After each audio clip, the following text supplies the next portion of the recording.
na de koso studio ha no but info mi ne ya de ataso ofade di ho kyerɛ me amegugo enti gugu mu nkyene nti powerman bonsu kakra dia firi dwuma ase sofo so ai ready sofo yesu mo awda dwanko bia no mo so babo mu ni mbo pa ko special mo free Christian sana be pie mai na mo pani pa no onpo o hize ni pani pa no otechima no oh fine e chia no ba bi otechima se twemo dia chia papa na kula na oba ma jidon fa pa bonta na chi debate aye be yi na nya support free ho papa me to ma wa na fe gbawura mu bo that's start assembly say pope babo se ebutumi num ne se babo num foto ebere wo so babo na me de be pie se ampa so bia nyembe kan bet mebabi na eyin fo so nko ngana wo because you were there mistake contradiction and ntro okay tinanu me bondi ya isa go te nyina mtebe san go back to that okay answer na be ya problem ye ma ya be ma agidifo ate ho aso bia se babo no funso ma na funso ni mu ntena mo mi yes anti yem mre Genesis chapter 1 aye contradiction in Genesis chapter 2 nti nipa o Genesis chapter 1 no different person chapter 2 dent ya se nipa ko ya wan hye ne yie nti yen se mre no ye be pese so for on certain aye wie na main certain quotation no because enko Facebook live no o beti ma hase because the way ono wie ono ma be mic na kasa no so ono nya wie ya o na wo floor ye wo nyina so share ho nti se mo be fi wie na ja mo se strategy bia o bien frem se bia yes na so min san ko back no se de be pesa no ha me okay nti tem bia tie program no I for radio 98.1 min da bia wo ha nti utia obosua ade yes akwa ni so frɛ post me mbɔ kure nyi kyerɛ me ne bra me ho na me wo bia be hyia tra so ade okay e gwan kyɛ bia ye be kyerɛ bia be hyia be so ade okay ye ade hyia no ye yi secret ayo ba mu nyina ama mansan da aho ntena se na afi obetiba ko sɔre a woni ko sɔre okay nti no ye nsɛmrɛ Bible ye de wi a be mana ko Genesis chapter 1 verse 11 12 31 okay verse 11 okay we are not verse 12 okay. We are not 31 after na say yekoya nimu say be atefo no be there e be chege ntina me start bobo no okay Genesis 1 and 2 a contradiction m match sandu e fa entos mu okay we are na yekoya nimu all right yes certain sakra ha ye wi sisi anti atefo mfanche the man for on Facebook na also when a live yeah na see you hanyina na our contribution be so far like you na all the comments na anti shut up oboko Genesis chapter 1 verse 4 verse 11 then show the echo okay Genesis chapter 1 verse number Genesis 11 1 you can Genesis chapter 1 verse 11 na onyankopon ka se onyankopon ka se asase mfiri wura atati mfiri ewura mfudie nnuaba sadia won sutie nyankopon bo asase tu nwura na hu nnuaba to so na eyesa nyame abo sa na ma we to so na asase firi nwura asase firi ewura nnuaba sadia won sutie nyame abo sa de ma nyankopon hu ne se nyankopon hu se eye chada ko 31 then nyankopon mu nipa hu se obo ade awie Genesis 1 31 okay nanti yetio na onyankopon hu no dia oye nyina nyankopon hu se ade oye nyina na hwe eye pa se wo bosa de na ade san na ade chi da etoso nsia na se oya akona humi da afegere chapter 2 o na se oya akwa ka one dependence obrohumi ko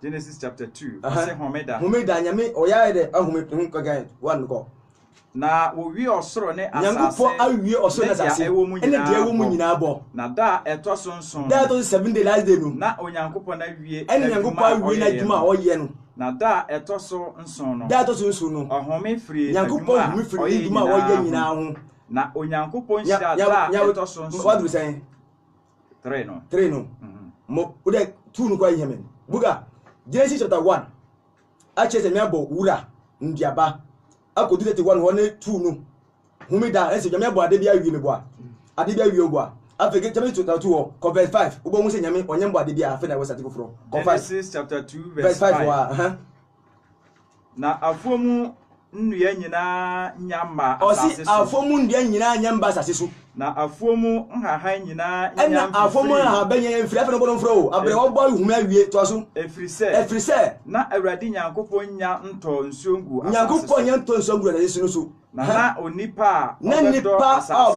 boda yesu we de eni ho abre wo boy de man nyina bo nipa wi ahuma awie Genesis 2 verse 5 say afa na wo bo ade bofro we eye de dikan ni afa yenko New Testament Matthew 28 verse 8 Matthew 28:8. But first one condition what I say. Say be ya wi o betima ye de ayi anu ye. Mo. Sir, ono kwa am say so for so. Oh not mo. Matthew 28 verse 8. Okay. Matthew 28 verse 8. Verse 8. Na wo free eda no ho ntem ara. Na Yesu wi no. Mba na mo kokosha amunu no afri dan no mo antem. De ehu ne anigye kese anya mo de ehu ne anigye kese tutu milika wore koka ase onu ka kira se onfo ne se Yesu ayede asore nti na hwe me ba san kan obi back 8 no I hold na wo free eda no ho na mo free dan no tem de ehu ne anigye kese tutu milika se wore koka akire nasuafo no na yese ha no omu de anigye koka kira se onfo se Yesu ayede asore me bo Mark chapter 16 verse 8 say omuko no omo anka nkire obia ebi so go be ya no Mark 16:8 okay aha ke say omu di mirika na nige Mark chapter 16 verse 8 Mark 16:8 Mark chapter 16 verse 8 aha Bible nka say na wo free adintem ara dani free eda no ho dani free eda no ho na ahompopo na ahompopo na ahondwire na ahondwire aka won na wankashi buga wati wankashi anchire obiara efrise na wosuru no osuru abre Matthew say ba ko mtezo ko odi mi ga ko kachire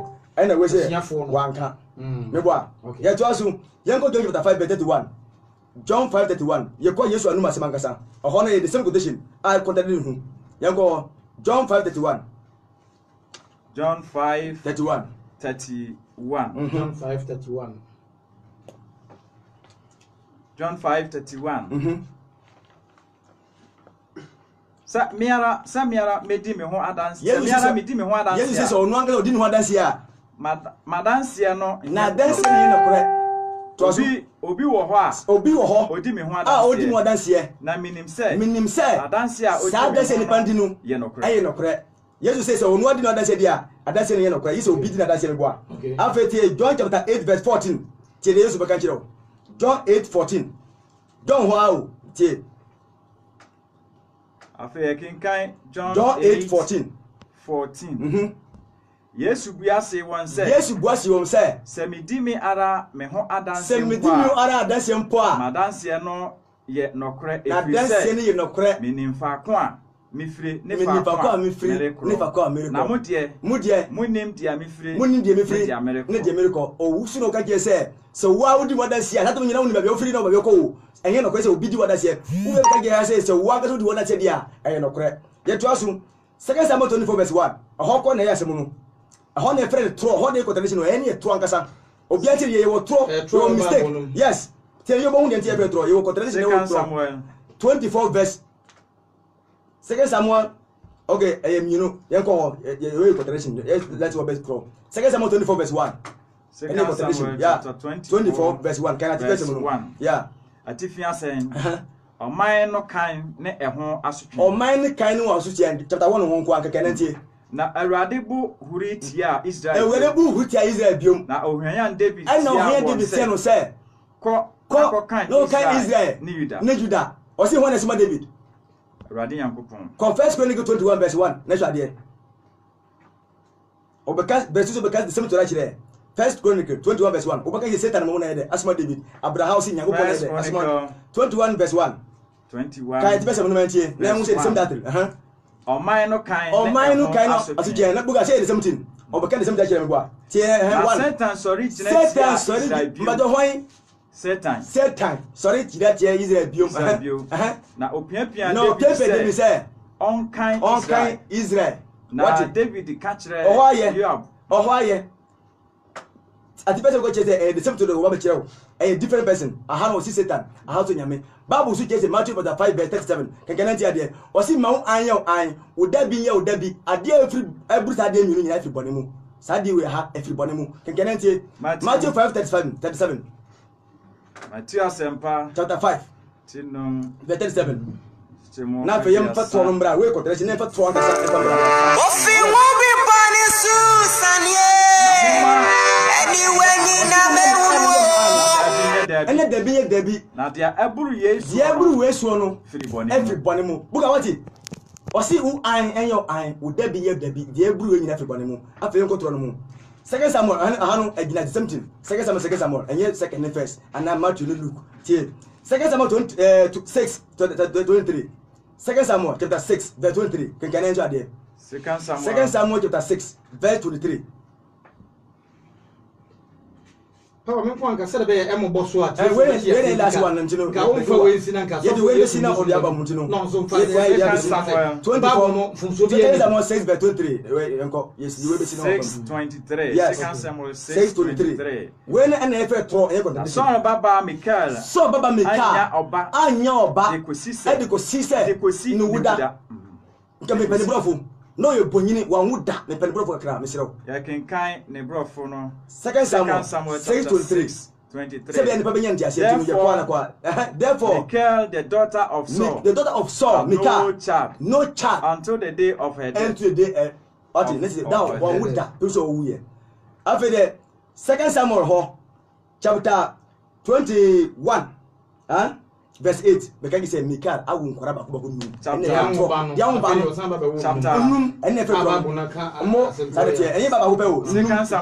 Samuel 21, verse 8. Second Samuel 21 verse 8. Second Samuel chapter 21 verse 8. Verse 8. Yeah. Second Samuel. Na ohene fa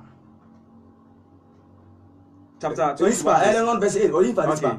Na ohene fa baba Rispa because then na mamari ma mienu a mo twaso owo ma so na wo ma so amoni na mefi boset ne so baba Michal buga ti yo mamari ma num ni ba oni bada no owo ma what kinka me yiru kanka ho ma misiro ehie me pa Basilai ba Adriano sanka ho biom verse 8 no verse 8 Michal anwuda no se se wa wu ngwa ba ko ma ya fa ebe bo for de e ma nyango po akonto kum ya omukunye e ma filizi for no Israel for no omu se de be me yema mu e no mo se o mahia omumba ba ko 7 nti ye Jonathan ho ne Jonathan wu ye e na e fa sa Michal na sama fo mba mentimi kire num e de ka ho no mo omu ito mo nyati o nyango po anim sambo anka ho bim na ye hwa de Second Samuel chapter 21 verse 8. Michal anwuda no wa wu ngwa no na ohene fa baba Rispa mamari ma mienu owo ma so amoni ne mefi boset ne so baba Michal ma numa okowore bia what mbacho we na fete tro nti bebreki ya ne sofo asati ba be me kono na afa oyi anu na afa me Yesu Kristo ankasa numu sema eye tro e ba pia so na ko ani okay sofo Yesu mo sansom biewe akwaba ye jo yo yenu ya power man atima kotu ade a support de o kase babo yinfunso mu ana no da ka popu ka ba monti so be kan o so asemi usom sen obade Yankopon nhyira menia mechia watiefo wie etiefo emo omadwene mu enna ho no omani na ho na ontie asema meken se obi beka se Bible enfumsuo wom ena Bible aye contradiction na trowum mana igwade se o se atropa sanse Michal anwo yehu ba bisa fere makala be wo manum se ni na so Bible no ma se wo ye kire yie ba dia ya ye kire ba se odi wo ye Kristo ni na eduru ti bia bi mu sei na wa mo wani na wa in fact was stand enyina so okay adentina me kansa ye hwe ye nanom abosomfo no on ene malamfo no ansa bosom mekasa kyerɛ wa obɛte bosom ne enka no ne ate wasom tieni ba ne ate wasom kyerɛ ade dudu bi so wasom a so wasom na wate asɛm sɛ obi yɛ kɔnfo a yɛtete no na yɛtete no a sɛ da bi obɛhu na de nti yɛwɔ abae bi a anase nyankama de bi yɛ bɛyɛ ne yɛde bɛsɔ w'ani sɛ da bi a obɛhu na de enti kɔnfo bi obɛka sɛ ɔnyɛ bɛyifo no na ɔboa kɔnfo bi yɛ bɛyifo ade nti yɛma ne ni a ɔde hu na de ɛne kɔnfo bi a power hu na de yi yɛsɔ n'ani meba isu no ne mu mehia bitide yɛmfamfiri ɛna kɔnfo bi a nso ate na som enti ne bosom ne kasa ɔyɛ dɛn wɔte me ade nti na mekasa bible ɛyɛ awurade nyankopɔn anum asɛm na awurade anum asɛm biara no ɛmfonso ni awurade anum asɛm mu wɔno koraa de saa quotation na wɔkɔ kyi sɛ ɛyɛ contradiction ana ɛyɛ mistake no koraa de na menim sɛ ɔhɔ mpo no wɔbɛkɔ ade nti na mekasa wɔkɔ yɛ hyɛ sɛ ɔkɔ to pope sɛ 5 months ago Pope abekasa sɛ Bible no kyerɛ kronkron no ɛmfonsoɔ ɛwom ɛkristofo mi omoni na yɛhwɛ ade bi wa ade a bonsam ɛpɛ sɛ ɔbɛyɛ no ɛnyɛ nnɛ ɛna ɔhyɛ aseɛ ɛfiri abɔdeɛ mfiti aseɛ ɛna adeɛ biara a ɛsɔ awuradeɛ ne no bonsam tan sɔre gyina ɛdane awurade asɛm no ɛbutu ɔnsɛ de kyerɛ si yɛhwɛ a ade bɔ mfiti aseɛ awurade nyankopɔn na ahene mu yɛka bonsam a bonsam sɛdeɛ na ebinim se bonsam okura ɔyɛ opposite god bonsam no ɔyɛ nyankopɔn ɛba prekopɛ ɛyɛ de ne benya bonsam ɛyɛ ahantan ɛdeɛ ne ma ne yɛ ahantan bonsam ɛhwɛ no hu sɛ no wɔno nso ɔyɛ person wɔyɛ obi odi yɛ wo se yɛ som no ɛna ɔde ntawantawa ɛto nyankopɔn aheniye mu hɔ ɔde ntawantawa ɛto nyankopɔn aheniye mu hɔ mebobɔ nsɛm so mebobɔ nsɛm so ɛde aba ɔde ntawantawa yɛ dɛn ɛto nyankopɔn aheniye mu hɔ ansowa ɛbere awurade nyankopɔn bɔ nipa ɛde nipa kɔdua ɛde ntoro mu no ɛna bonsam se no awurade nyankopɔn botaeɛ no ɔma ne mmam ɛne ɔkɔ Eden sɛ no sɛ deɛ awurade se enipa ɛntena se forever no ɔmpene ɛnti deɛ bonsam bɛyɛ ne sɛ deɛ awurade ayɛ no ɔkɔsɛɛ no na ɔkɔsɛɛ na ɔde deɛ ɔde asɛm no ɛne ɛkɔsɛɛ no because ade bi nso woyɛ kristo ni sɛ kɔmfɔ ba wo nkyɛn na ɔde abosonsom ba wo nkyɛn a wobɛhu na mmom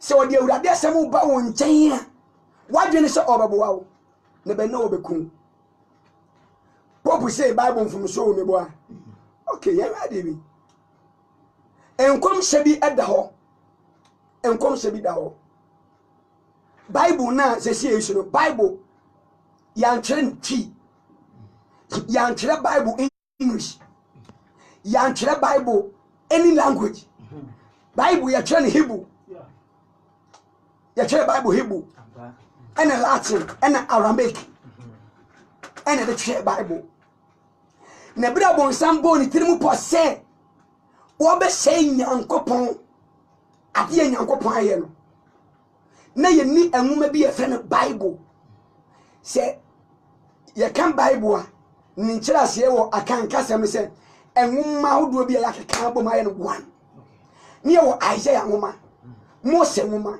Jeremiah nwuma ni ye enwuma no different en se be kan bom no en ye nya adin ma no Bible. Let's say you can just Bible or just ordinary book. And the Holy Bible. The Holy Bible. And once a Muslim from Quran or Martin say the Holy Quran. Not just say book no, yeah, the Holy also holy no, I'm be different. A book in name. Yeah, ready. And come shall be Daniel chapter 7. Daniel chapter 7. Verse number 25. Daniel chapter 7 verse 25. You know, na emmiye ya twene mu ewo niema bi ho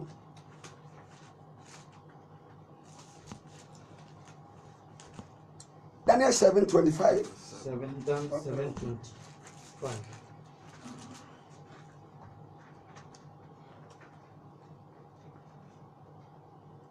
Okay, Daniel chapter 7, verse number 25. I say, na uni meba Bible home say o kai a home say me yino 25 ono nko a enipa ntia sie nti wo say me magabu kakra ye fam 17 mara okay chapter oh 7. ana 15 ni bedu 26 ni mama problem 15 e bedu 26 afa mama Okay, Daniel chapter 7, verse number 15. Atifia say, I say, anisuade hunu ne nkyerase. Me Daniel, me honhom bɔ me wo me honam. Ebra Daniel urade yi niema bi a kyerɛ Daniel no ene Daniel e ka asɛm wo yenti ko Na manisuade hunu no ha me. Me twe pini won a ogina hɔ no mu baako. Na me bisa no ye nyina ase. me bisa ne ye enum nyina ase Na ɔka kyerɛ me. na ɔka kyerɛ me sɛ Na ɔma me hunu noma no nkyerase. ena ɔma me hu nuoma na me hu na nisuade hunu ne nkyerase Mmoa akɛseɛ yi a wɔyɛ nan yi yɛ ahemfo baanan a ɛmoa kɛseɛ no o Daniel hu muwa na ɛmoa na Daniel hunu ye no ɛna ne nkyerase no na ɛbɛyɛ sɛ na ɛyɛ mmoa ɛmoa no ne nkyerase ɛbɛyɛ sɛ wɔse ɛyɛ ahemfo ɛyɛ nipa a obefiri asase so aso. wɔbɛfi asase na ɛbɛsɔre agyina Na wɔsoso ni no ahotefoɔ bɛfa ahenni no. wɔsorosoro ni na wotiefo bɛyɛ dɛn ɛbɛfa ahenni no to asoma me Na wanya ahenni no daadaa. na obenya ahenni no daadaa mmerɛ santen kɔ Ɛna mepɛɛ sɛ mehunu nokorɛ a ɛfa ɛna Daniel sɛ mepɛɛ sɛ meyɛ dɛn mehu no korɛ yɛ ɛfa aboa wɔtɔ so tɔ so nan ɛnan no ɛsono ɔno ɛsono ɔno wɔn nyinaa mu wɔn nyinaa mu a ne ho yɛ hu na aboa no ho yɛ hu boro soɔ ɛboro soɔ ne se yɛ dadeɛ ne se yɛ dadeɛ na ne bɔwerɛ yɛ kɔbrɛ na ne bɔwerɛ yɛ dɛ kɔbere mframa a odidi keka ɛmfrɛfrɛ wa odidi wia na ɔsa keka ɛnkaeɛ nim odidi ame deɛ aka no ɔkeka ma ka ho de ne nan pɛkyɛ na wɔde ne nan na ɛyɛ dadeɛ no na wɔde apɛkyɛpɛkyɛ nkaeɛ kɔ ne ne tiri so mmɛndu ne foforɔ a ɛne ne tiri no na ɛmɛn du bi bɔ so ayɛpuro yɛ a mmiɛnsa tutu wɔn n'anim wɔde kɔ abɛn no a ɛwɔ aniwa ne ano a ɛkeka nsɛnkɛseɛ kɔ na ɔhwɛ a ɔso sene ne mfɛfoɔ no deɛ mehwɛɛ na saa abɛn no ne ahotefoɔ di ako na saa abɛn no abɛn no gyina hɔ ma tumi na bɛ meka me kyerɛ no mu a bɛkɔ ɛbɛda bɛtiɛ wode ɛgyina hɔ ma tumi ɛgyina hɔ ma tumi nti de yɛnkɔ ɛberɛ asɛm no sɛ wɔsɛ sɛ aba hɔ a because meka me kɔ hɔ a asɛm no bɛda bɛti nti kɔɔ nim na ɛtumi wɔn kɔsii sɛ deɛ ɔwɔ hɔ firi mmerɛ santen no baeɛ na ɔbu ɔsorosoni no ahotefoɔ no bem na ɛberɛ a ɛsɛ sɛ ahotefoɔ no sɔ ahenni no mu no dui ɔkaa sɛ aboa a ɔtɔ so nan no bɛyɛ ahenni a ɛtɔ so nan asase so a ɛbɛso ɛno ahenni nyinaa mu yɛnkɔ na ɛbɛmene asase nyinaa atiatia so abubu no asinasini yɛnkɔ na mmɛndu no ahenni no ara mu na ahemfo du bɛsɔre yɛnkɔ na wɔn akyi no ɔfoforɔ bi bɛsɔre yɛnkɔ na ɛbɛso ɔno ne akanefoɔ no yɛnkɔ na ɔbɛbrɛ ahemfo baasa ase yɛnkɔ na verse 25 no na ɔbɛkeka nsɛm atia deɛ ɔwɔ ɔsoro ɔnsɛ ɛberɛ a 25 no ɛnam na wode bɛkasa na sɛdeɛ ɛbɛyɛ nnipa a ɛkyie me ɛne wo a me ne wo tea no wobɛtee nsɛm no ase no sɛ meyɛ 25 no nko a ne wodi nkɔmmɔ a wobɛyɛ disturb anaa mɛtumi mɛsɛ w'adwene ɛwɔ twerɛsɛm mu nti wɔ sɛ mede firi me ma ɔga meɛsua yɛkae ɛba na wote aseɛ mewa me nko a mekɔsua na matu mfimfini na mede abrɛw te sɛ makɔtutu aboa ho ɛwɔ wuram wonim aboa kɔnam de abɛkyerɛw ko ɛde aboa ni ahu nti 25 no ɛne ɔka nsɛm yɛ sipɔ yɛnkɔ ɔsɛ na ɔbɛkeka nsɛm atia deɛ ɔwɔ ɔsorosoro no ɛnkɔm hyɛ wei ni ɔse wobɛyɛ dɛn saa ahennie no ɛtɔ so nan no ebeki kan sema eden etia de wo osoro no ko na obeha osoro ni no na obeha osoro ni no akronkronfo to aso na obebo ni tirim se na obebo ni tirim se obedane emre emre ne de emra na wode won be hyene na ode won be hyene sa wo de eye wo si obebo ni tirim se obede obedane emre enemra na okotu pop enwasem pop onye sofo mijina kam wo fidi kase yesu nne pop onye sofo wa yo hina o pretend ese sofo ya otun futuro ekunya memma ani ene shade nso enye se obi kura bible a kire se wo ye sofo se obi abota no e kire se wo ye sofo pop onye nyame se nso pop onye nipa pop onye nipa pop onye nyame en se wo be ko to pop se pop abeka se because we ewia se ne gine twem se we gidefo nyina de eja anaba pa because hwa no no nye pop mpo ade power man kenkan free bible mu no yes me ina so ho a nye pop anu ma se me uni me ba me de bia ka ho kura me pop me de chira me nsem bim ama me tiefo me enye power man ntina na because nyame ma I confused oh nyame asem because enye the first person yes anima will be happening enye the first time it be happening happy free be atwa na beduru ne okay Ghana akura no si eboa okudura kra ye woni pa bebre mo shemu nyina egu obe mo shemu evangelist adam nyina egu US ya o mutu mfitro bu nyamani ena nya bi before no ko na yesa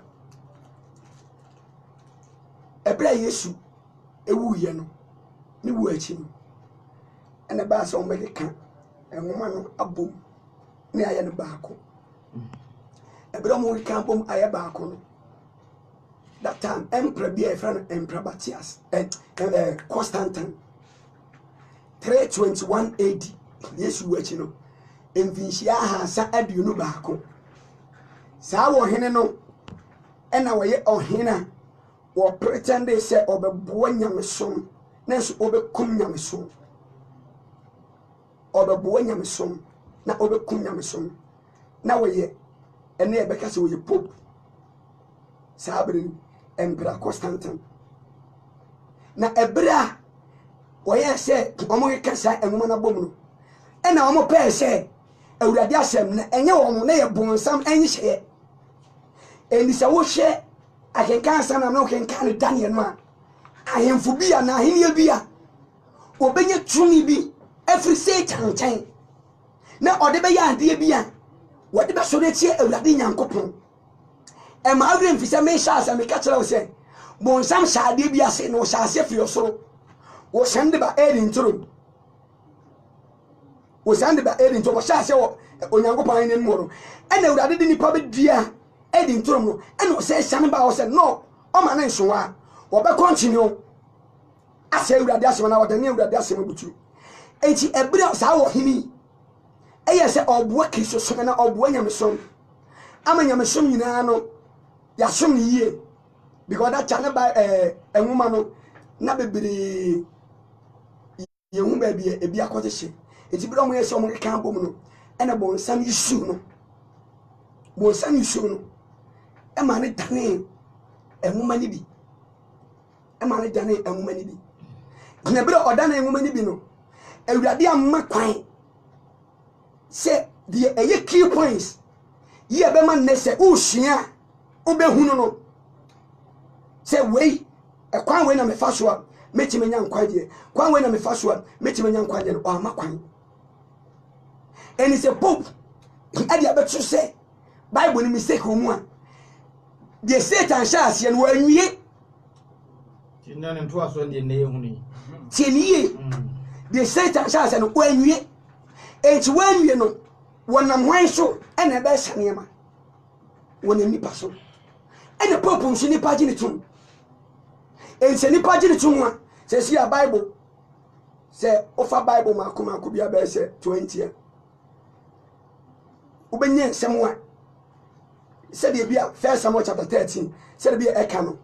Obako fa another Bible no. Obako first Samuel chapter 13. Ne can different. And you rather send the intro. Name bon sam and aboni pabi pa. You soon said be obedi sibuye. A better one who's about somebody sibuye. So okay. Genesis chapter 2. Genesis chapter 2. Verse number 15. Every other nipa kodia any intro. See a some of the catcher nipa. Okay. Read this. You are ready be able to Genesis chapter 2 verse 15. Genesis chapter 2 verse number 15. Na Awurade Nyankopɔn de onipa no kwatena edi nturo mu ho sɛ ɔno na ɔnwen ho. Na ɔhyɛ onipa no sɛ turo mu ha nnua nyinaa dibi. Na papa ne bɔne ho nimdie dua no de ni efi sɛ da a wobedi bie no wo na wobewuo. Uchi Awurade pese nipa tena se daa. On pese nipa bewuo. Wa mo owu anka nipa ho. Enchi wode mmra e dia ma nipa. Se nipa di sa mmra no so onya dai onwu. Enchi bonsamu sa di we penos a. Menya wo. Eno ko Genesis chapter 3 verse 1. Ti asem yo ko Genesis chapter 3 verse number 1 no. Na owo ye anitie kyane wura mu adoma a Awurade. Na owo ye dai. Eye ni tie kyane wura mu adoma Awurade Nyankopɔn yo wo nyina. Enchi bira oye anitie no to asoma mi.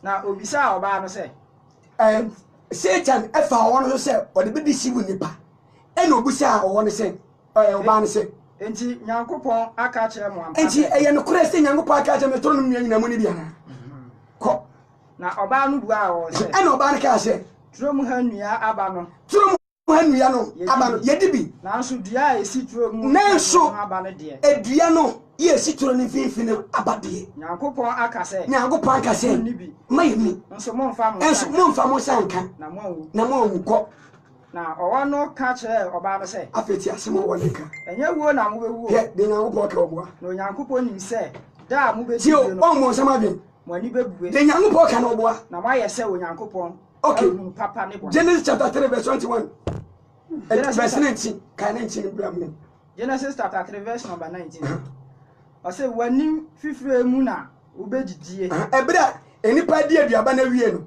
odi aduaba na wie no o kai free verse 14 na na judgment bi hyase afi nipa to Awurade mra eti judgment bi hyase judgment na hyase no ko wani fifire mu na obedidie eduru ba ma so no judgment on dem ba me obesane akɔse mu wani fifire na abedidi eda ko se obesai den besa akɔdɔti mu ko efise emu na oyi ufiri ese nipa nke ewu na be obonsama na obonefo no ama nipa to Awurade mra edu to Awurade mra ede ne wo ma wo eye uwo tia so bonsam se udi anye den umu na afa de Awurade asem so ye de udi abeden ubewu enchi bonsam no wo yusu nipa so odi nipa ebe bere Awurade asem ase osinipa minimum no kwa abonsam betima yusu quotations a yenua power man yiye na fa bi so no bonsam na ebie power man yani a saa ntwere ne wo ho a odi bra bi anyamesoma se saa ne sam nyina so ho a power man so meba ekenkan ye the same bible so na bia yusu a anya power so na twere me kan se mi kire se ba bi Michael ma na enwo ye edu bi a Michael ababewo manum mama ka sem wa hu na mi kire di wona e topic dem sa yen kwa so di topic ni di debate bebre mama te for so eti mama mo asem bi topic na debate mi di ka kire wo se on se bible no bra me kan no na me se me Daniel 25 me header and am the best start 15 on the am the best start 15 bible se si e me no ka se bia me ka cho se oh ka sa miniska eno nche se miniska forever ti wedi ni miniska eno nche se miniska forever enne miniba eno nche se menwu forever meba yes ka obi mana ena me cho se bible no bonyi ni pasi pita owu e o for ba ka so wi a now swap. But when one I got to be for I say what you tell for. What's the time of the argument? No problem, Yanko. That yes, Yammy by it. Enipa biara ya oma kwan ema won sam wisu ne se odane awurade asem e kire yen e somfofo ya etia awurade ene nasem tini enipa biara ya oma kwan ma bon sam fa no so e dane awurade asem e kire yen e to kwan ya betu awurade kwan ama adia awurade sisi o se meme no yen saka no efra awurade nchen no yen sanka wochemi medika kan sen bi menim se wadwen ho dia me ko tu Daniel 25 Daniel 7:25 ebo hishe bi e kire o AD 321 AD after death of Christ e kire o se opanyi bi sore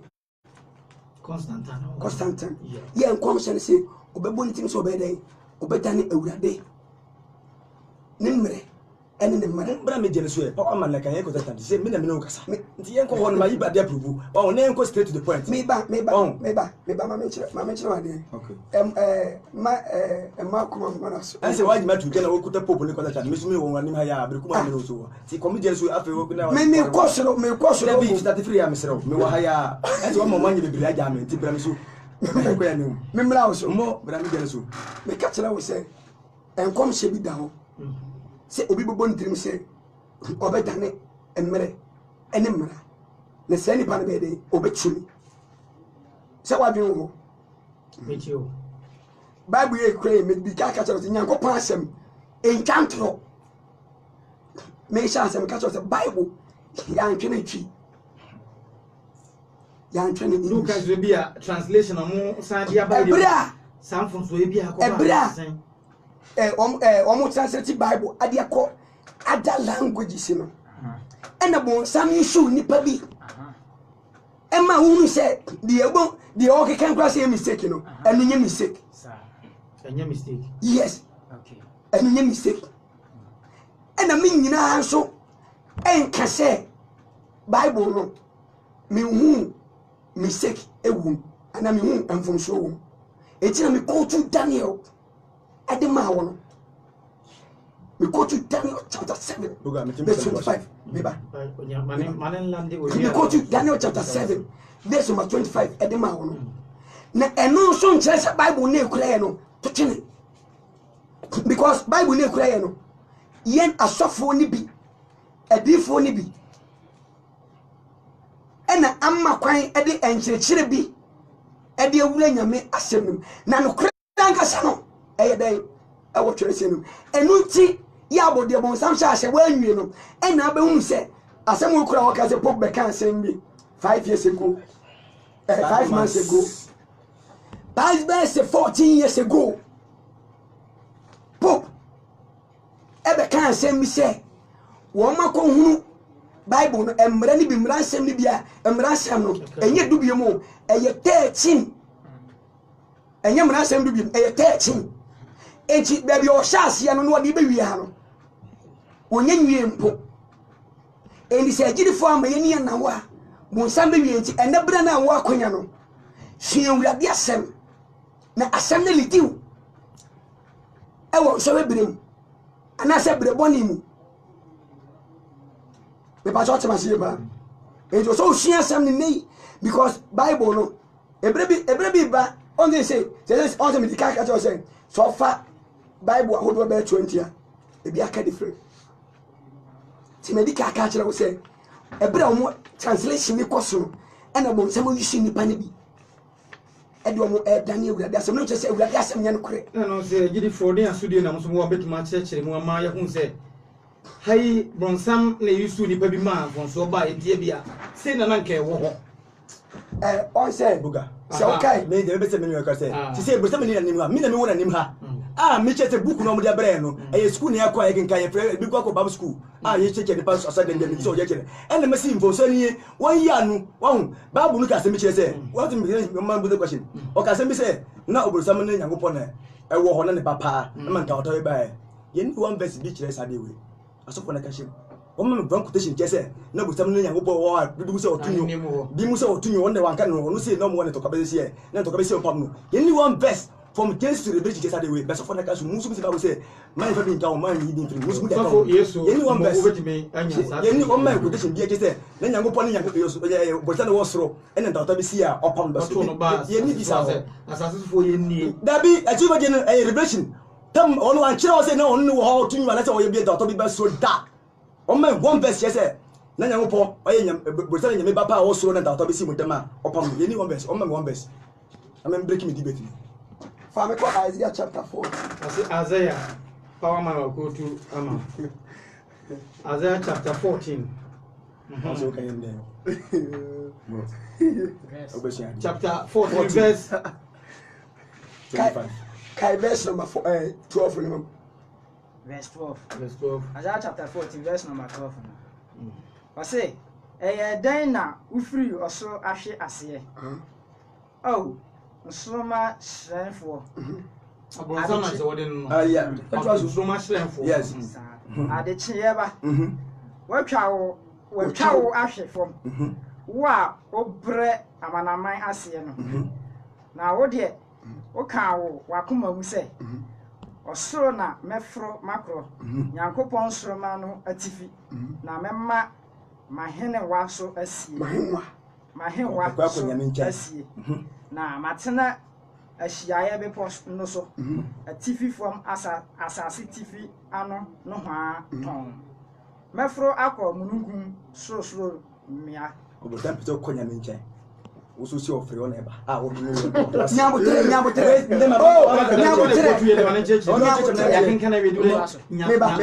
mepese sisubiem sese wo hwe di sisubiem be sena ni sisubiem na tiefo Isaiah chapter 40 verse number 12 then na ufri osoro ahwe ase oh nsoro ma hrenfo ade chenye ba watwa wo ahwe fom wow wa bre amanama ase no na wo de wo kan wo akoma mu se osoro na mefro makro Nyankopon soma no atifi na mema on se Ghana ha ura hemfie bia na yewo enka na efre ba bi se peto oh ya wo hene ne mpanyimfo hia ho oh baby o hene ne mpanyimfo hia no because baby ene na nabrekum hene ene ne mpanyimfo ehia no ura na nabrekum hene fie sesia eye na nabrekum hene kwa na wo ho na bet on yi leader yes wo akonya wo cheso ene o baby on ne mpanyimfo hia endi se wo uye twafo hina ana wo sumankwa hina ana wo ye chiamia se owo ba won nchen a enye ba bia akonya na nabre community so na akofa betena so enye ba bia na nabre community ene ne mpanyimfo se wo hia aman hene ene ahemfo be emitia ba bia o chie no se na betena wa woni kwa so ba ho etinye wona na mpanyimfo betena ena bo nsamo kase ba bia Nyankopon chie no tumi ekura Nyankopon no wono pese obetop Nyankopon eye enhie ya wa yede wosu ewoni tiri na niki se no no ho no pam no oh dia me ka opa ni want ase me si ba bia ni so opa so nyabotere o se ke so pa no me si nyabotere empre wo yo opani sesie me ka sama chero entu jiri se eja kese a woteshi eye o program a woyi oh ejuma ede e post no kura wo ami busao ha programs head enti programs manager entu jiri se obi ni ejuma ha wo so so wonya wo betu abedi ade me hu ni patimi enam se ujidi oh betimasi enti ojini woni tirim wo fia bi o ne bebe bia post na wudie no obepese obeba bedi ade abonsam dwene ye no na unim ena mega se bible yemfa hunem from mandi wa kini se ojini wo me si wa mfiri ho ampa o so nu nto to be si so da heaven ne wa also no heaven me pese ko fe to the adesiale patie nyabotre so na ofre no o trezo ko ye heaven na wa mu na me sa akọ baba nyabotre mami o menua yo me tie some say nya enya bu ma no wa adesiale sa si e wadi ni verse of osi eye den na wo free na wo free soro ahwe ase ana chi say eye den na wo ho dada soro ne ba ko buga soro ne ye 3 nsuma wo ye soro ba be wie numa nam ne soro enna nyango point akọ ba wo yesu ko third heaven soro no e wo awu do 3 ntoka bia sini ho da ba won che ba ntoka si so si ofo si ba won che ba ntoka si opam won che no ni ba gida nyimbo ne se wo ko wo ba ja ne se wo ntoka si won che na hu ade be won be na break bet no won timi nya bi empanyimfo ebu bebi se ni ocean wasano ochia me pa na die ocean kasa no obono hini enipa wasi bone kwan so obedi bone no on uye ni tan so uye ni tan die obekan bia no obekanta na nukure achi nukure ni ho I like it. No creatino, no creno. Why am I mentano? Eh, minya bede matano, David. Bible because what I now we undo. Eh, because of being be kase, ejuma tie because of that potano. Oh, David.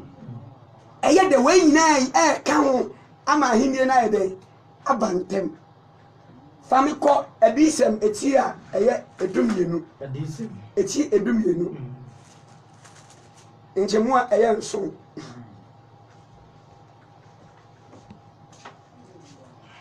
Yohani adisem ti eye dumienu ncheni nso no. Ose na okun ba asoro. Michael ne na bofo tu otwiase no so sa ne no kun. Ti okun ba osoro. Ntokwasi. Michael na bofo etu wan so sa. Otwiase ne so sa. Otwiase ye bonsam. Otwiase ne ye bonsam. Okun na ma sa asisu ba osoro. Na Michael na bofo e dey etu otwiase ne so sa. Na ebere otu no so sa no ye koi. Na otwiase no ne na bofo no kun. Na otwiase no abofo na o che mu no onya afa no wone na abofo no ekun ko na wodi won so.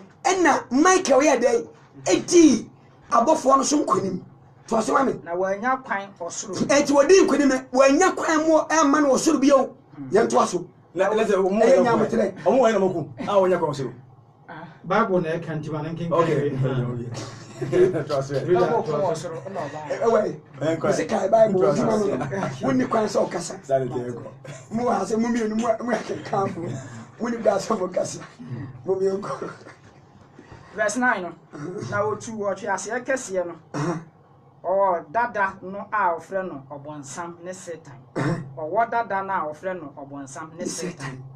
Die odada amanaman nyina no. Die woye dey. Odada amanaman. Oka amanaman a ye nyina no ye jana wan.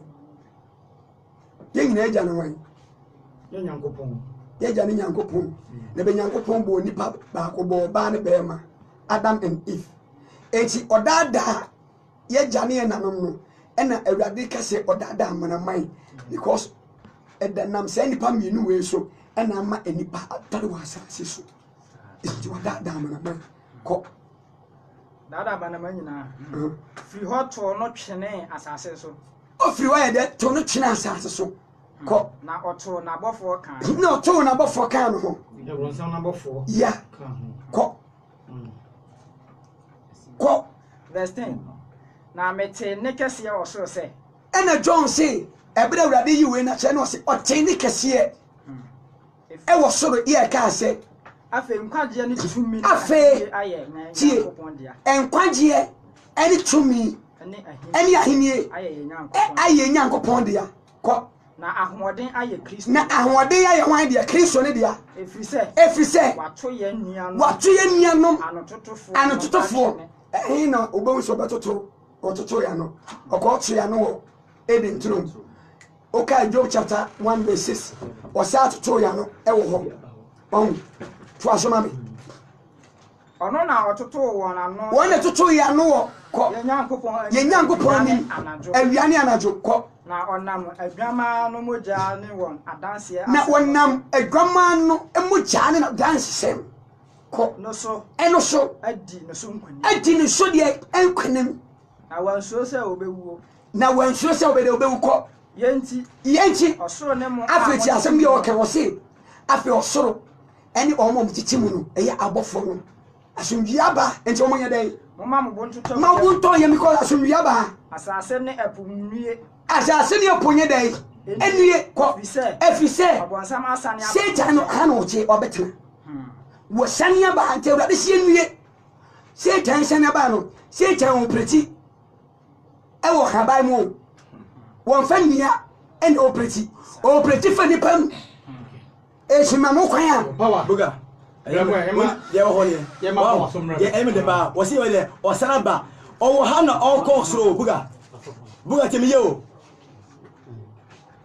wo ha buga temiye o rebe to awse me kase rebe shi wonu o wo ha na o ko da adam na nko o san ko soro ho ase nyakopa o se ye eme pam no e angels no e na breaking no hwemo na o sa de e ba o temiye apamada dem ba bia no se what ba duru ho rebe be kire se temiye ba o wo ha no da adama o samba o sai de eba nche no se wade kan o wo ha no pete ko na e block no munukumu according to Daniel a wo kan for 7 no ene ba bia ne se o tu ma nyame o ayefie ho de be to se ye ni one verse bi ke se na nyango pon bo 75 ko a o wo ye do bat to kan a o tu nyuma na se wo bia a ntoka sie mo pawo ye ni bi sa ho mbaje ho ni be to clarify aya de na e tuka se nkan no o se o samba en champion but unim se se ko ho de na question na de ho ni me question na me busa me nyina no wan go to the pope no we na gina so me ko pesa question we a different story na de betem hu ni yanko Peter 1 Peter 3 verse 15 o ka se me kire 1 Peter 3 verse 15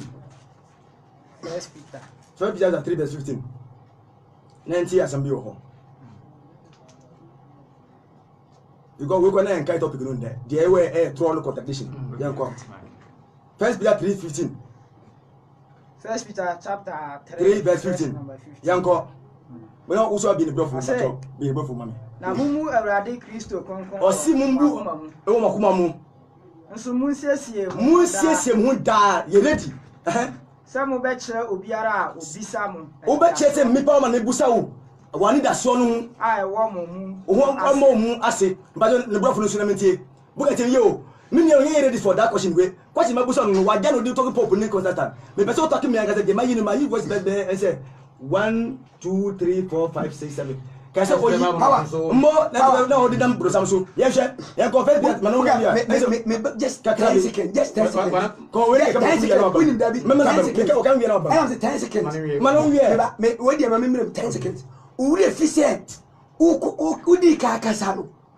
o mention say about 5 months ni pope edi betu dwa say answer na me so be ta wo me tum nya botere say bible no mistake wo en na de betu pope dia no so enti enyo no wo na de bae de pope bae na be kan bi enti me sase afri ba bia pope na wo kasa pope dia kwa de from about 14 years ago ai me de so afamba ai me 83 ai mabuga wa busa na me dia so wa ka me dia no enti we de lande 3 le prof no so enti ade First Peter chapter 3 verse 15. First Peter chapter 3 verse 15. Sanctify the Lord God in your heart. In your heart. And be ready, always to give any answer. Every man to every man that asks a reason of the hope. Me buso asem. Asem buso no. Won yi manu ba kokora. Me see Bible say ma anya o da bi yo da bi dey free we nyina fi bone mu. Na me kotu Samuel 2 Samuel 24. O see Nyankopon na sima David. First Chronicles say brosam one year no ho. And me by John chapter 3 5 verse 31. Let me say Nyankopon Jesus say eni ko say bi di no wada se o say bi na di no wada se o no de ko say ina kore. Na me ko tere che bi che o. Me wie na me kire o me ka de aye ntro. Ni nyina wa jai yo kasa bebre bet me ahun sa point no. Wa won say we ready for First Peter 3 verse 15. O see ma me moye na Thomas mu na me beja o gide ne bi. But wo moye o ma me no entos mu. Nti ye bia te ko bama na me besa ma dive correction bia be che say ade na me pese o ma me sa mo say o ho die nti na e basa because who can say ye jutum every Hebrew Greek, Latin, Aramaic, as I did English name for bread. To see a Gemini for you could say, I tree English, I did search amount for. And the man was the minute for them, and this and yet, and then make a amount for. And think I want to defend you, say, Hebrew, have me, the egg tree. Ah. Okay. Yamini power the club so na and the prep. Stop going say yen wi ne. Be part 1 2 3 say di so. So be hu de wo Bible no mankasa. Be am so wo a yesu ye akiri say agidifo ne ye constitution ye fa so e be ko heaven. When mu chechire mu fiko me ete ho ase. Sanity. Bible we no minika ka se mi kire o say. Se mi gina ka kire o say. Bible say usua. Na say unya contradiction. Bible unya mistake and ade a be friend say e be contradiction na me because of e be almost translating no me ba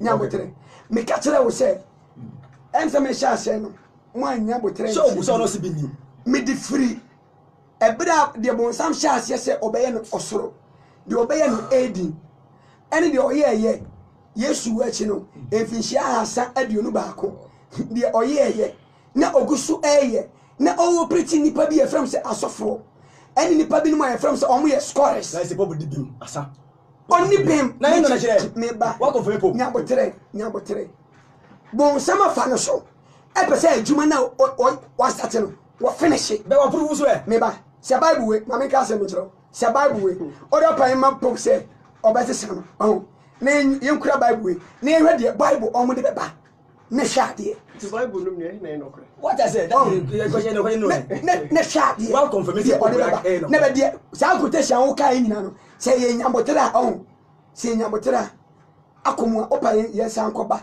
na me kire wade o wo de ye de nya contradiction wo de ye de nya contradiction on se be da o kan na ma ye di wo de ye sakom me sako da bi brenanti I'm from Bram. Yes, yeah, ma. O se wo no, o kai. Utu film. Make a copy. Never see my utu. Make a copy.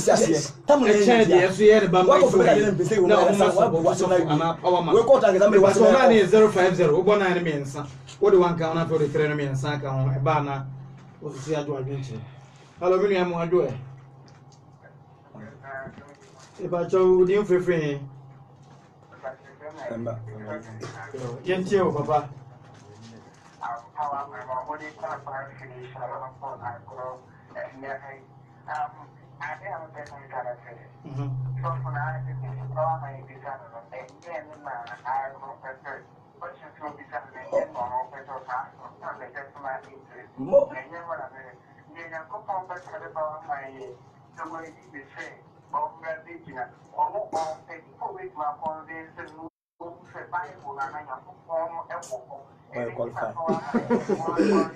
Oya qualify. Agro. Mo. That's it.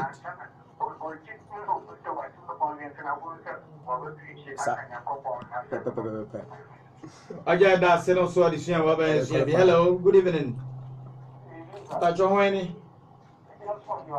Papa yetio.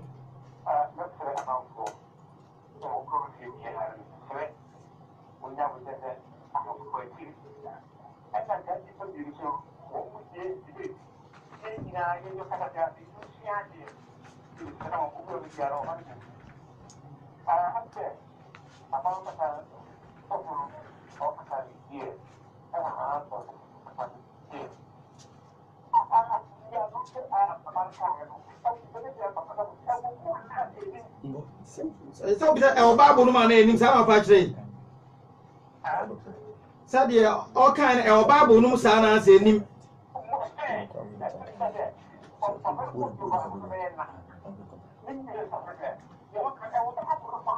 And yes. Good call.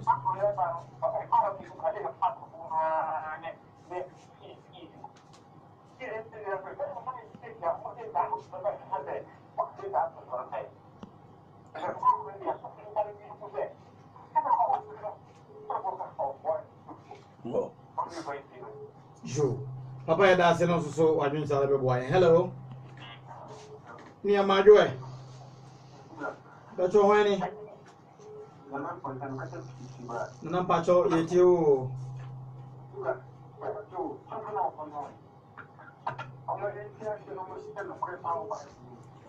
Okay.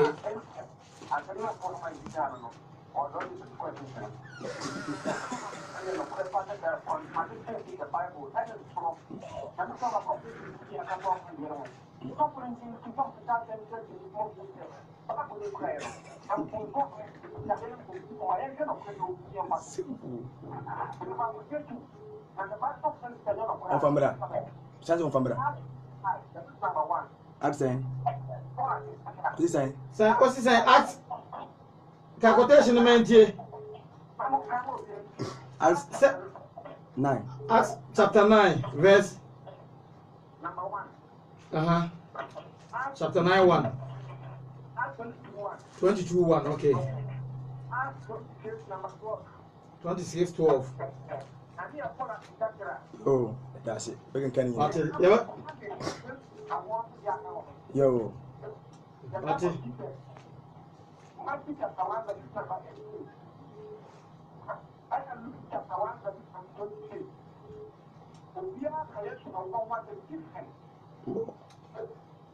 Sa funso na ebe se ehunu na egitum se funso na oba abo nu mu a ye beto ye di ye be nden se egirifo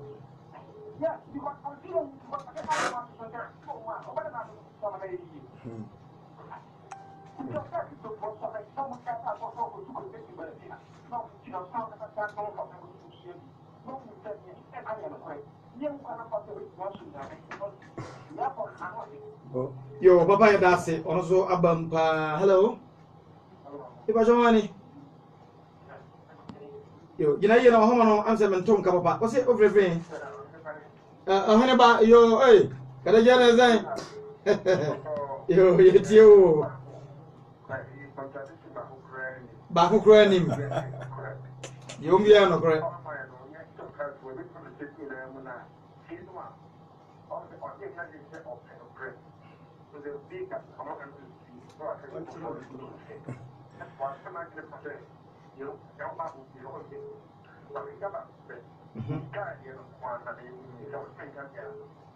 yetio yetonka nikali aha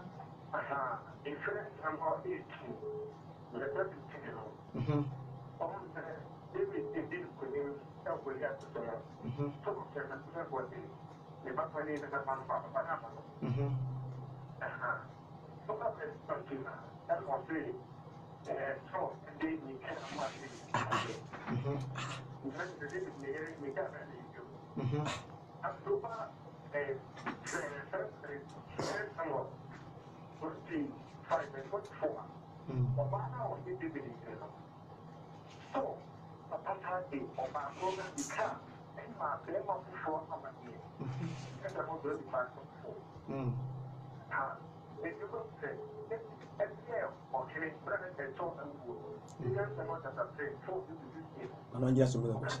Obiya manangira sumu.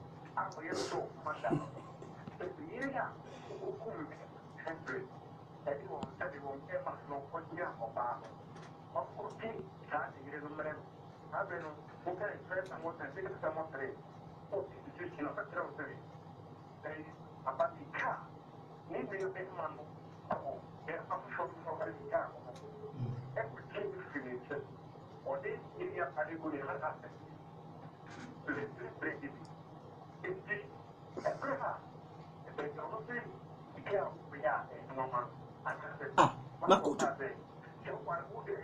Kasi wangira sumu.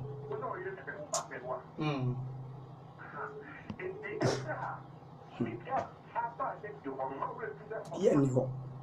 It's never to put through. Baby so tell say Michael no Kasi ni ba wangira sumu. Wangira sumu. On be second Samuel. O de o ma MJ ma o she. O ho ana wo.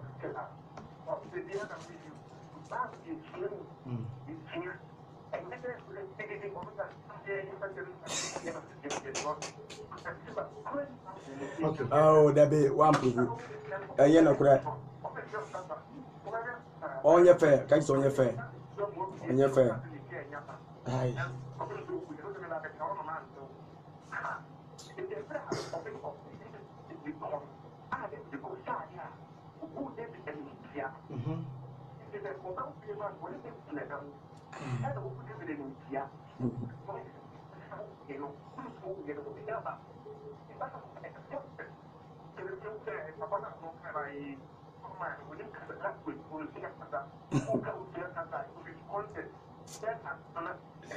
La ilaha ombraha niyenha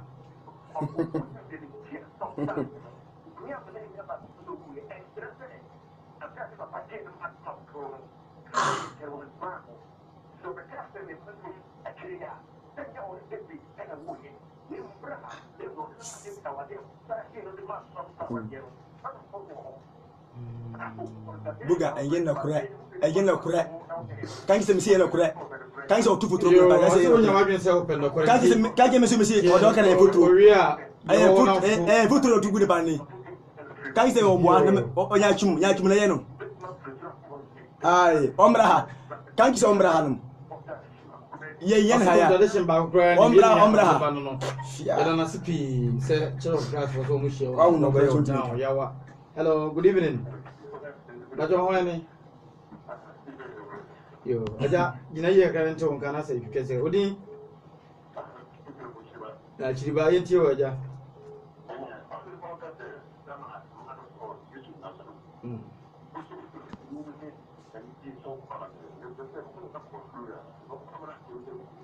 Babu nan sai som kuduye.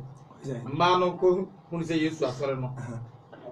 Me som kwa ko boy suya fon kana mane na obi sam se ekoko omu kokodu ya na o se se mano di mirika se om ko bo suya fon na mane na omu kokodu ya na babu nka se Matthew 28:8 on kana nti okay mama tuna to wi na waye yo of course callers no gina for ade bi na ndo obi sa hello bajo wani hello se yenu ya no antimi anyina so power hina na so nko onkan no Matthew 28:8 ma no ko ba ma ne mu ko du ya no on kana nti Matthew chapter 20. Tamantine ya mege so ase na ofiri adam no ho ntem ara de ehu ne anigye kese tutu mrika se okoka a kire asuafo no na hwe Yesu hia won kan se memamu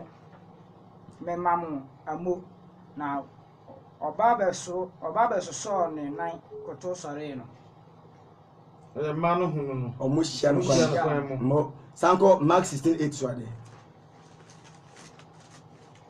Mark 16:8 okay readers no epe je ebe hu sisi ya Mark chapter 16 verse number 8 na ofiri adintamara dwane free eda no ho na ahopopo ne ahodwire aka wo na wanka hwe ankyere obiara efi se na osuro bra 9 no verse 9 on se hokwa ti pese mo ho 9 no wase Maria Magdalene ehu Yesu na ise mo suko hia no na osare da a edi na wotwe kan anopa tututu no ofiri oyi ne ho adi kan kyere Maria Magdalene a otu ahomone nson free ni mu no wa mo se ni question na obusa na o ma mfa to amaye nti de ye se ahase waka wesi wankoka ahono ne mano kwa mu no mu hia Yesu ana so mu kokoto buku ni ke se o mu hia no kwa mu beta ye Yesu no ko pe no mu ko kache asuanfo no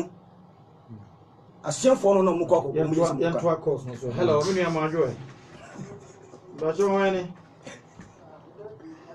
yo nana ji adom new time papa ntie we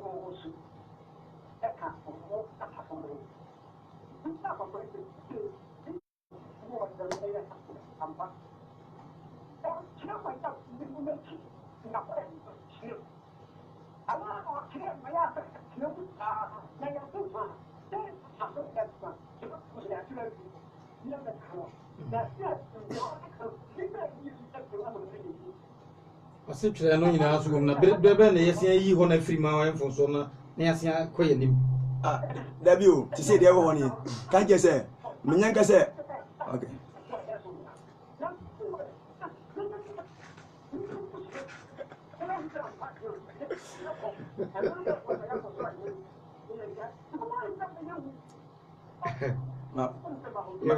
Era se ya era course no besiana Papa mane papa yi kan nyina no se na no be chechire won se musi ya se babu mfuso musu asofo bi ndu beto time ha we dey kwana ke free airtime ya dia bia mpom nya den emma so ba be chechire mfiko foko yeah nya enu ya babo ya nne ya yeah bia nya na gwen so ba beboa yeah this babu so bia o so kinkan free nyina so ewo tudonum I imagine from who you say, ye jabber do a chair to shire. So call me. No, that question, nice question, pa. Mamika, and now say, but I'm making about me, maybe children. Oh, Timmy, Obuku now Kutano. When you miss my opposite a crab come. And let me see young woman Sia. Nay, who no crano, so but you woman to Sukrania, and the one who know the actually, many problem, until me say, I dig again. Not will be beautiful because more chapter be her, who confess John. Tell you chapter 4 verse 20 or Casemiro. No one tea. Omo free my head on wolf kukuno. Omo tea Jamaica. 1 John 4:20. Meba. okay. Maybe so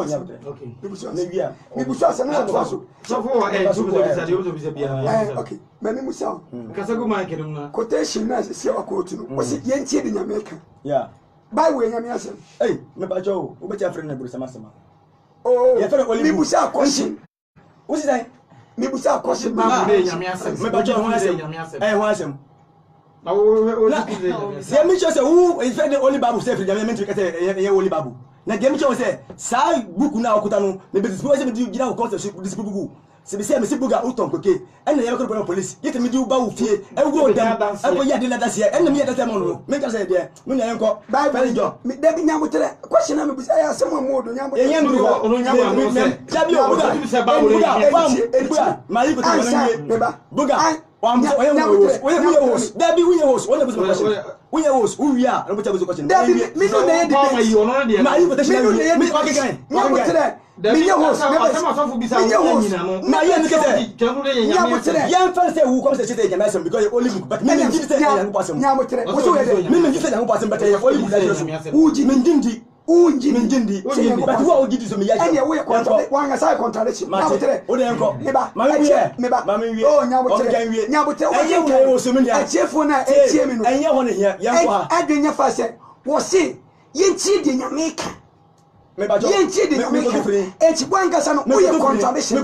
Maybe send me so for me to say to own yourself. Eh, go to free. Make us so yourself for me go to free. We are conform. Make to free. Make us so only make us. Mika say wouldn't me and no na ka say oye konfo and they wouldn't me na ka say chole konfo when na ka say abu so me me konfo na bu so ya say me na ka get jade en konfo me ba ya ba we contradiction mami Matthias me babu buga on be babu buga contradiction na me na yanko First John chapter 4 that chapter 4 verse 20 verse number 20 say obi ka say me do nyankopon obi ka say me do nyankopon na otane ni nua na otane ni se me ametia no ma oye otrofo na de ono ni nua no ni ondo ni nua no a ohunu no a ohun se me ametia e dan na what bad nyankopon on ne de ehunu ma buzo question Bible say for somebody answer want me answer e ma obu mfumi question your belief system I didn't know you be me busa so with me ya me am no and me bumfu Dabi man ka say obuafo o ka say tiefo o mu bumfu me share de be e ya futu e dia fom o mu bumfu ye ati ase nti yanko ani absa bra kwa he beti ke be kwa na nyame ado asofo ma mata mo ba ya sa to aso ya hwe asem ketua bi naka ya hwe asem ketua bi ya mo so me fa nyame ya hwe asem ketua bi ewo First Timothy chapter 3 chapter 4 First Timothy chapter 4 verse 1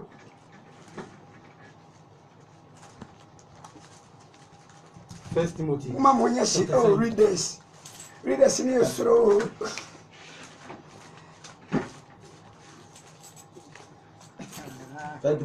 First Timothy chapter 3 chapter 4 verse 1 chapter 3 verse 4 chapter 4 verse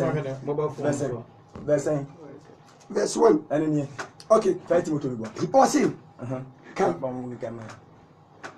First Timothy chapter 4 verse 1 I say na honhom no kan pefe say na a edi akire no mu ebinum befam na da ahonhom ne ahonmone nkyerɛkyerɛ ho atwe wɔn ho afi gidie no ho kɔ atrofo nkontrompo ti enti ebinom abefa na ada ho ne ahompɔne nkyerɛkyerɛ ho ada ne asuafo no bebree ɛne mi sɔfo ɛne mi sɔfo dɛbɛ ɛne wagye da bi onya sɔfo wɔsi ebinom wanyi so asɛ sɔfo wɔsi ebinom abefa na ada ho mo so enti akristofo yɛmiani na hɔ deɛ wokura mu no kura mu yie na awurade nyankopɔn sɔfo nyame nhyira wo sɛ na wobɛka yɛ ho mɛsua adeɛ nyame adom a na wotwe da sɛ nnɛ ɔde dome a yɛande dome a yɛbɛsa no ahyia yɛda pa wa mu aso ase ɔda mu nyinaa